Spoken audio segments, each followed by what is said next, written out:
The latest edition of the National Enquirer reports Queen Elizabeth is tying up loose ends before her reign comes to an end.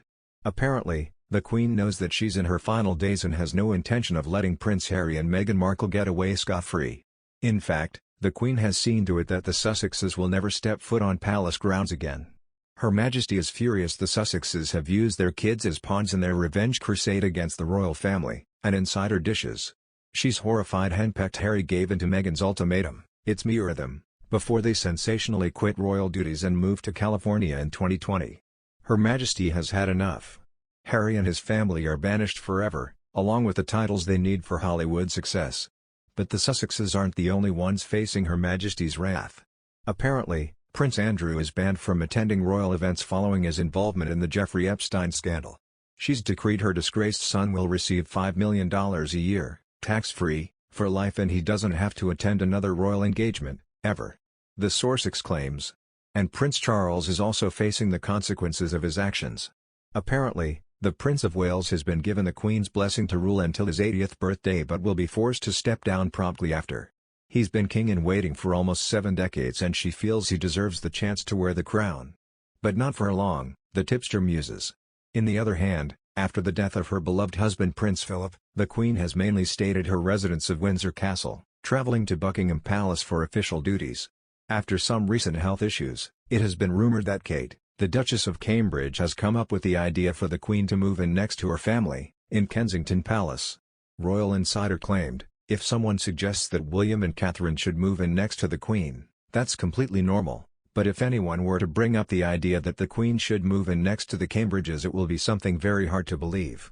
However, according to the latest report, it was the Duchess of Cambridge who suggested Her Majesty move in to live next door to William and her amid concerns about security for senior members of the royal family. Most recently, a young man broke into the Queen's private quarters at Windsor Castle on Christmas Day.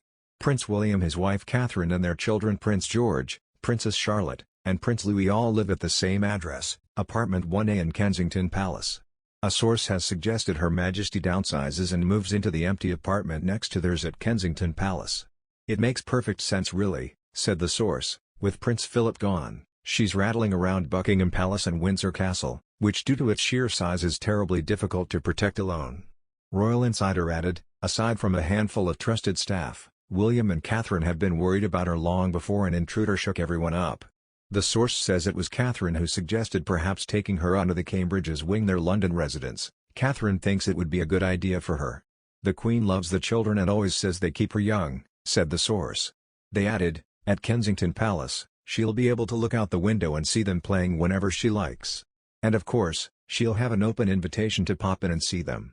For Catherine, taking care of the Queen in her twilight years feels like the perfect way to repay her for all the counsel and guidance she's given her since she married William.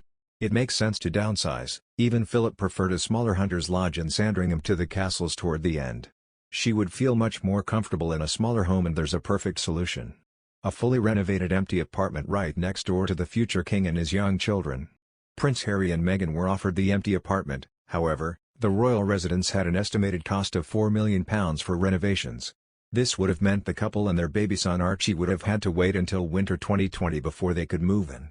As a result, the Queen offered the use of Frogmore Cottage before the birth of the couple's first child.